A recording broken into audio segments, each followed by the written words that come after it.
Hello everyone, it's Shangya China here, today with the video, and in today we're going to be talking about what they do not tell you in the West about President Xi Jinping, and what they do not tell you about real China under Xi Jinping's presidency.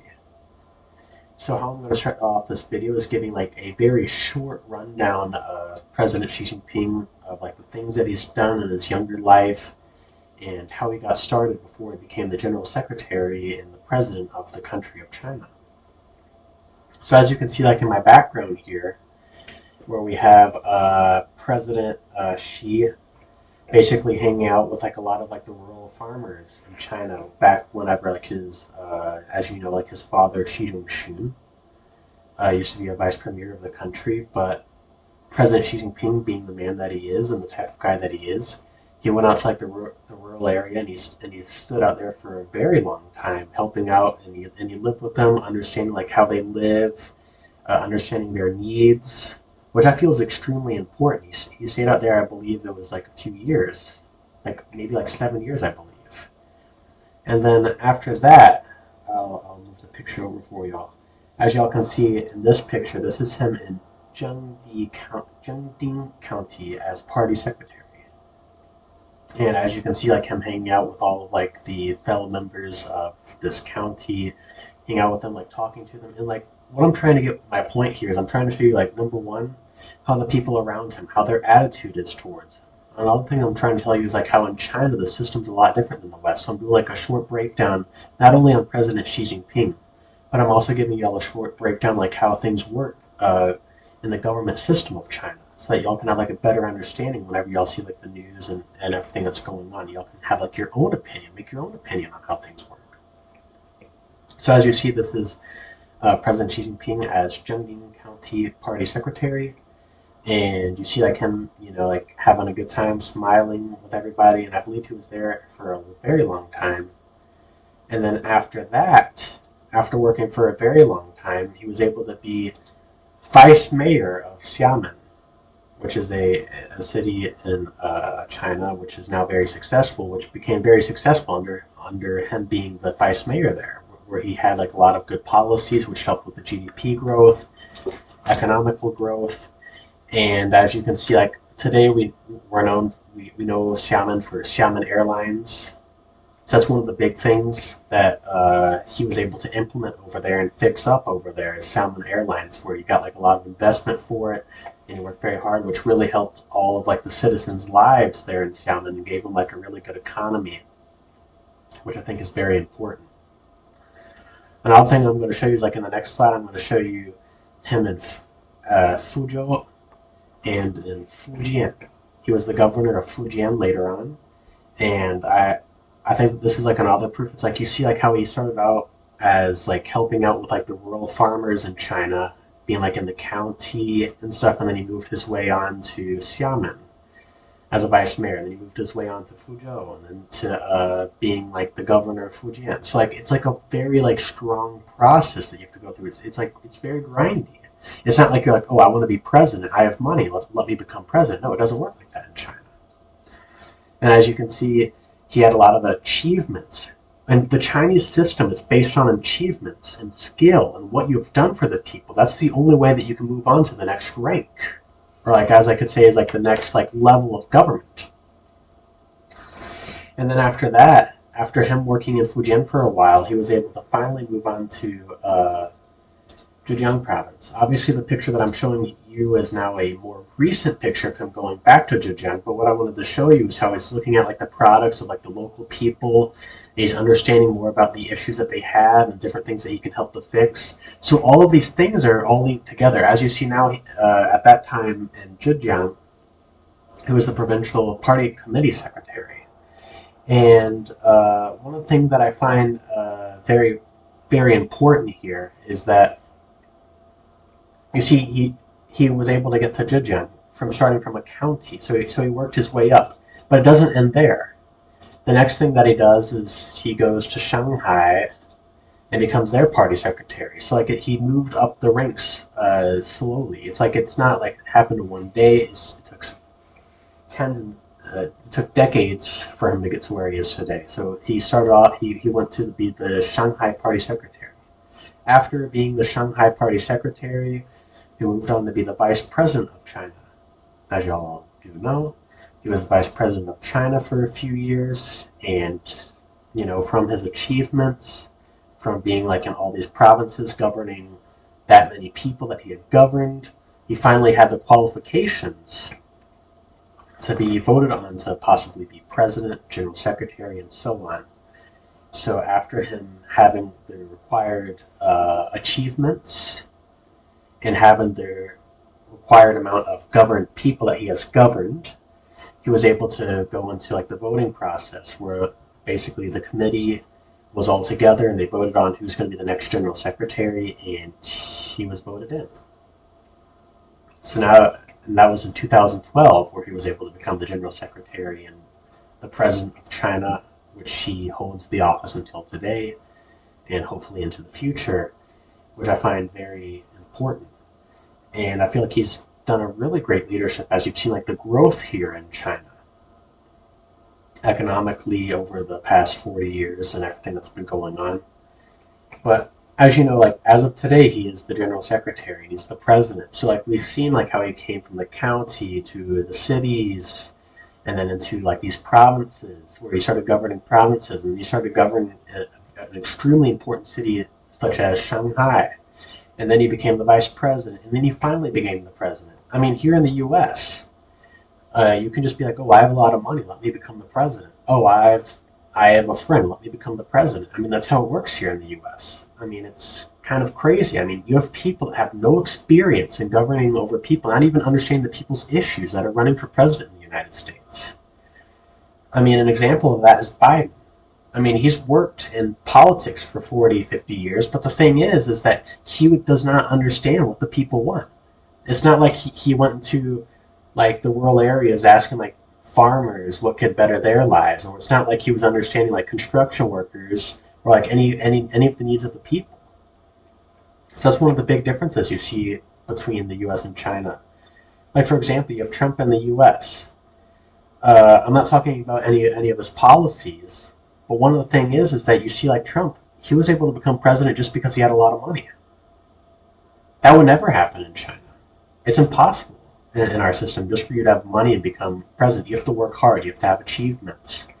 You have to better people's lives. Like one of the main things that they look on for promotions, they have to see the GDP growth. You have to have like a quota for GDP growth in your county or your city or your provincial government for you to have the possibility of going up, as you can say. All right, so now we're going to talk about current day and the future of China. So now you all understand like how President Xi Jinping was able to rise to being the president of China, which may be different from what the Western media has told you.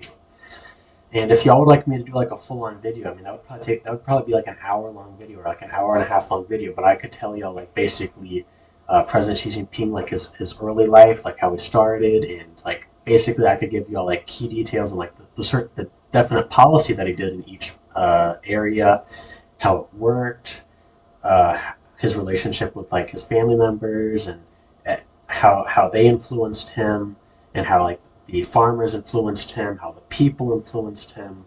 And y'all would really want to understand him more. I could do a video on that as well, which could give you a huge, like different view on the guy, so that you could understand like how great of a guy he is and how much he's done not only for China but for the entire world.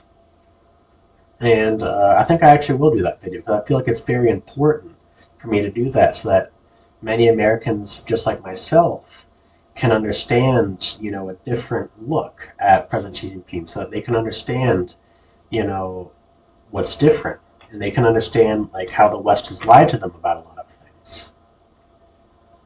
I mean, for example, you look at his key policies on GDP growth for China, AI. I mean, now we've been talking about lately in the news is DeepSeek. You see the new AI from Alibaba. So all of these AI companies are doing very successful here in China, and you see like Apple wanting to cooperate with DeepSeek, but DeepSeek declined Apple. So it's been very interesting. And another one is 5G. For example, you see Huawei with 5G, leading the world in 5G. I mean, it's amazing. And then the U.S. wants to ban Huawei, and you see like all these countries trying to ban Huawei here in the West. It's like Huawei did nothing wrong. I mean, they're lying. The only thing that they want to do is they want to shut down Chinese companies just because they're successful. I mean, look at TikTok. Look at Huawei. I mean, now you're looking at DeepSeek. They're considering a ban on DeepSeek. So it's crazy what's going on here in the West. I mean, that should never happen. Another thing that you can think about is electric vehicles, EVs. The EVs here in China are amazing. I mean, if y'all like, I could like do like a video of me going to like one of like the EV dealerships in China, like showing off like the cars. I mean, I tested one of the cars by BYD whenever I was in Hainan province of China.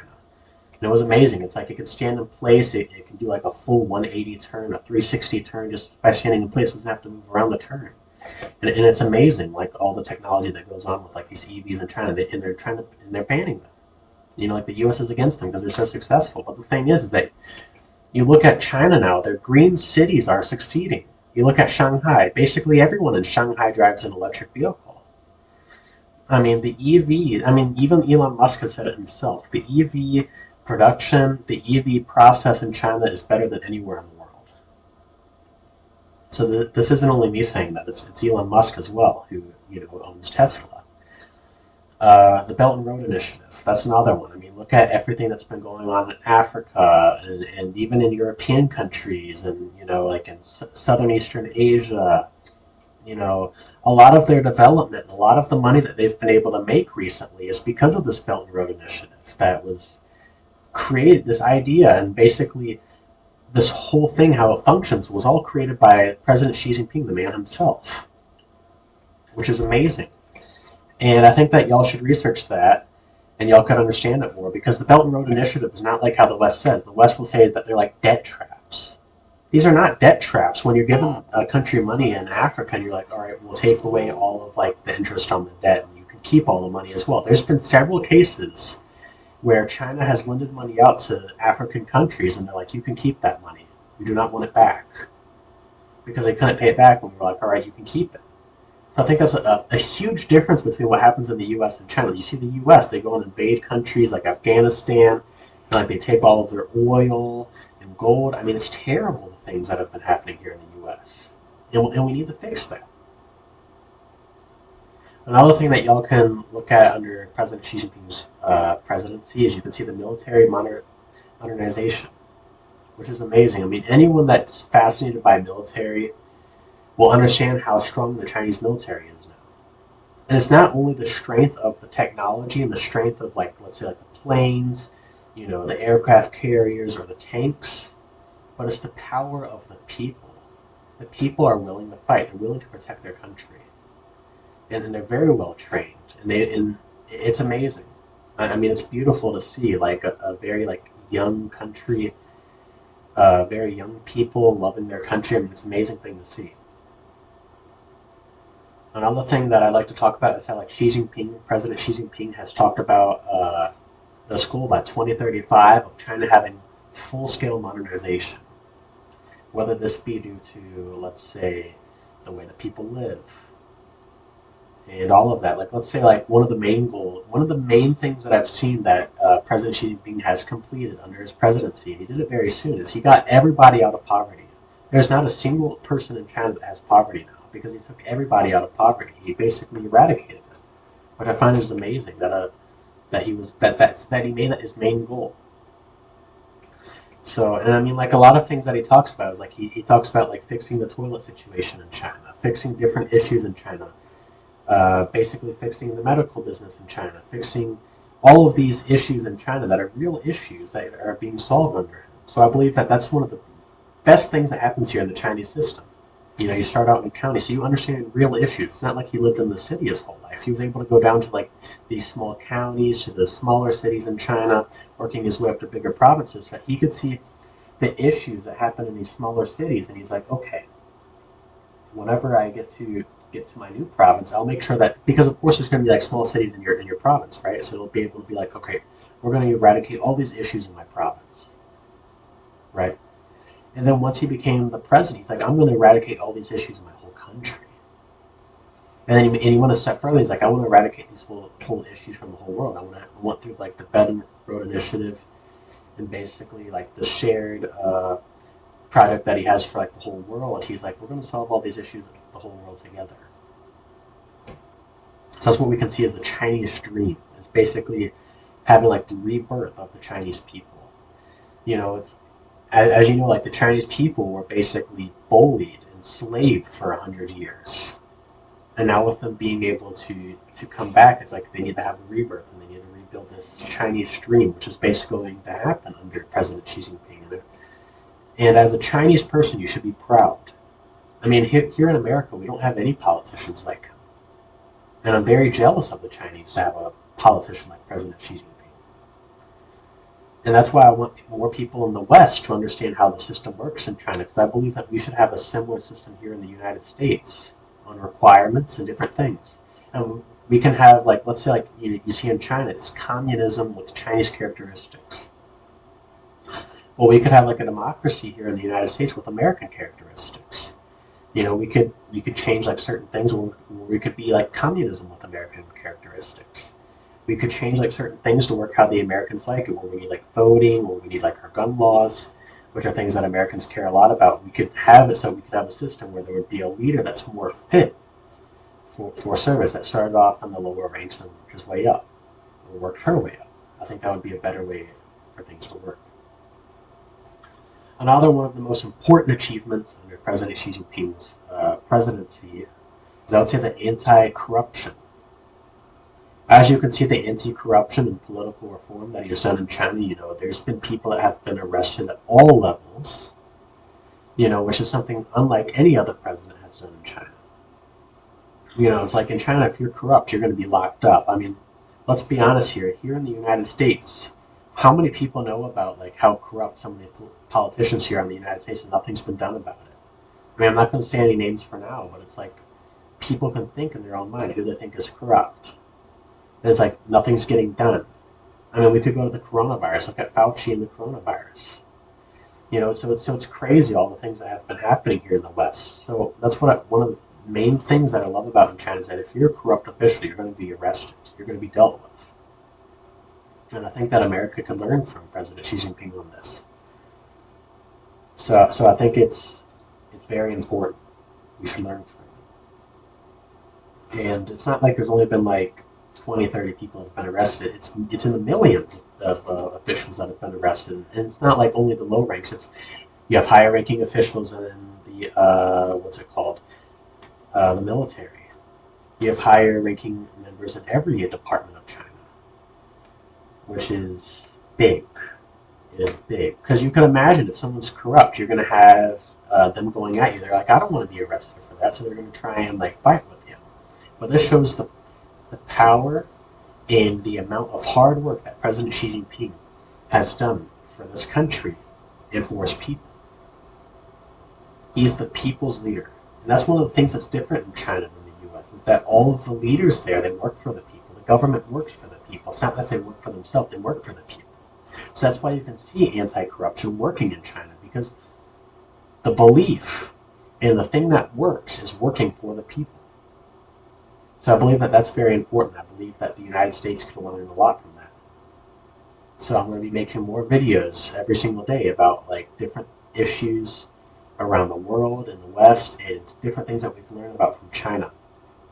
I'll give you all a better understanding on how the Chinese system works, current issues in China, and different things about the technology going on in China.